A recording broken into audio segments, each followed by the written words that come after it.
Bismillahirrahmanirrahim. Assalamualaikum warahmatullahi taala wabarakatuh. Saya Muhammad Fadil bin Zakaria, berasal dari kampung Kuala Temelih, bekerja di Majlis Daerah Jerantuk sebagai penguatkuasa parking. Bermulanya saya mendapat eksasi buat lemang ni ketika usia saya muda lah. Pada ketika tu saya membantu ayah saya membuat lemang di kampung masa musim-musim perayaan. Dan ketika tu lemang ni kita buat setahun sekali saja. Memang bukan untuk komersial lah, memang khas untuk hari raya je buat masa ketika tu.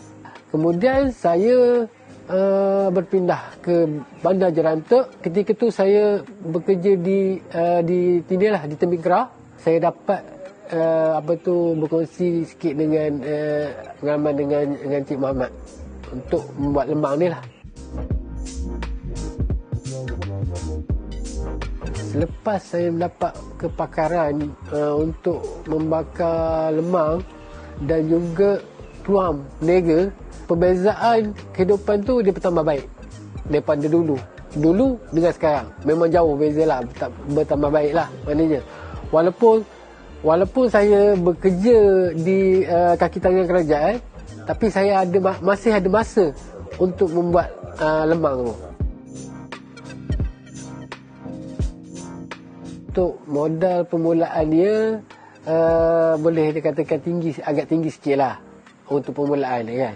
Biasalah kita banyak benda yang kita perlu sediakan, dan selepas pada untuk kali kedua, ketiga, keempat tu itu modal dia rendah lah, tak ada masalah.